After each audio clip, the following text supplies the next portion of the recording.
आज हम 11 class chemistry की जो न्यू बुक है उसका चैप्टर नंबर 6 केमिकल एनर्जेटिक्स, इसका नेक्स्ट टॉपिक बॉन्ड एनर्जी, जिसको हम बॉन्ड डिसोसिएशन एनर्जी भी कहते हैं, एंड एथैल्पी चेंज, इसको हम डिस्कस करेंगे।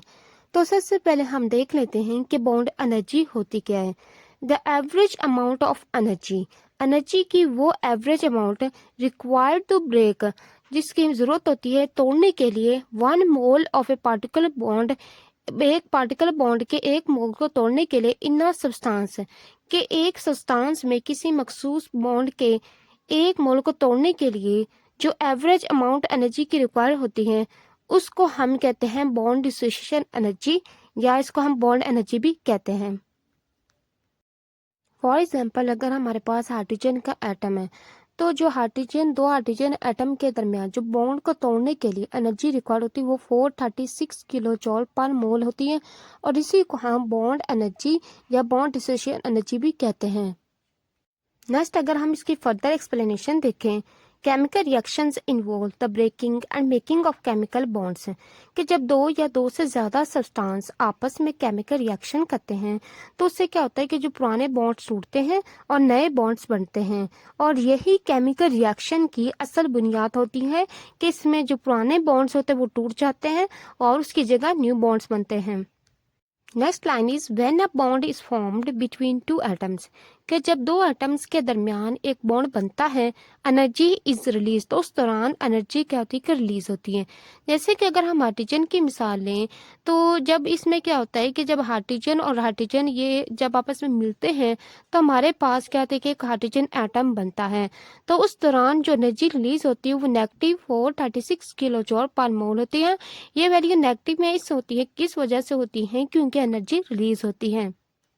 Next line is the same amount of energy is absorbed when the bond is broken to form neutral atoms. We call this bond dissociation energy. यानी जितनी तवानाई bond बनाने में खारिज होती थी बिल्कुल उतनी ही तवानाई बॉन्ड को तोड़ने के लिए चाहिए होती हैं, क्योंकि बॉन्ड को तोड़ना एक एंडोथर्मिक प्रोसेस होता है जिसमें जो हीट होती है वो जब्स होती है। जैसे कि अगर हम हाइड्रोजन एटम की मिसाल लें तो इसमें जो दो हाइड्रोजन एटम्स के दरमियान जो बॉन्ड को तोड़ने के लिए हमें जो एनर्जी रिक्वायर होती है वो 436 किलो जॉल पर मोल होते हैं। यहाँ पर वैल्यू इसकी पॉजिटिव में इस वजह से होती है क्योंकि यहाँ पर हीट जो होती है वो ऑब्जर्व होती है।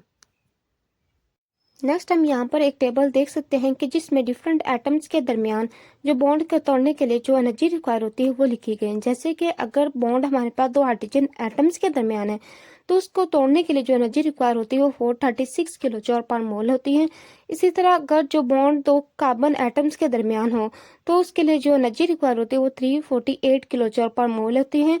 और अगर दो कार्बन एटम्स के दरमियान डबल बॉन्ड हो तो उसके लिए जो एनर्जी रिक्वायर होती है वो 615 किलो जॉल पर मोल होती है। नेक्स्ट, अगर तो कार्बन एटम्स के दरमियान ट्रिपल बॉन्ड है तो उसके लिए जो एनर्जी रिक्वायर होती है वो 812 किलो जॉल पर मोल है। तो यहाँ पर हम देख सकते हैं कि जैसे जैसे बॉन्ड ऑर्डर बढ़ता जा रहा है वैसे ही एनर्जी बढ़ती जा रही है। ट्रिपल बॉन्ड के केस में जो बॉन्ड एनर्जी वो ज़्यादा है, जबकि डबल और सिंगल बॉन्ड के केस में जो बॉन्ड एनर्जी है वो कम होती है।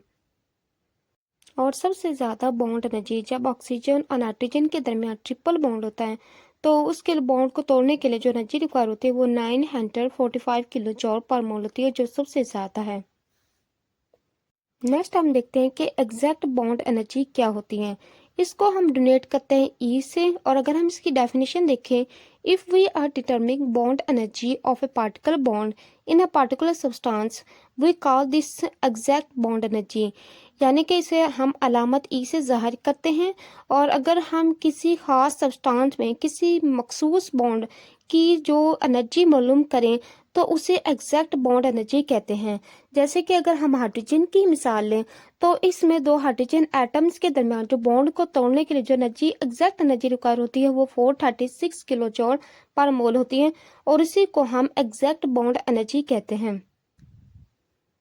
Next line is this is to be noted that bonds between the same pair of atoms usually have different bond energy values in all of their compound, कि याद रखना चाहिए कि एक ही एटम्स के दरमियान बॉन्ड एनर्जी मुख्तलिफ कंपाउंड्स में मुख्तलिफ हो सकती है। नेक्स्ट हम देखते हैं कि बॉन्ड एनर्जी किससे इफेक्ट होती है। Actually bond energy is affected by other atoms in a molecule.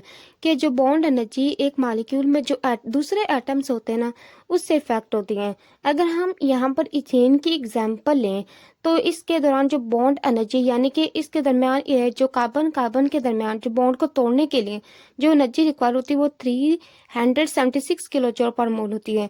जबकि प्रोपेन के केस में जो बॉन्ड एनर्जी रिक्वायर होती है वो 356 किलो जूल पर मोल होती है। और ब्यूटेन के केस में जो बॉन्ड एनर्जी रिक्वायर होती है वो 352 किलो जूल पर मोल। कि जैसे जैसे मॉलिक्यूल में कार्बन चेन लंबी होती है तो जो बॉन्ड की एनर्जी कम होती जाती है। Next line is practically average bond energy is used instead of exact bond energies.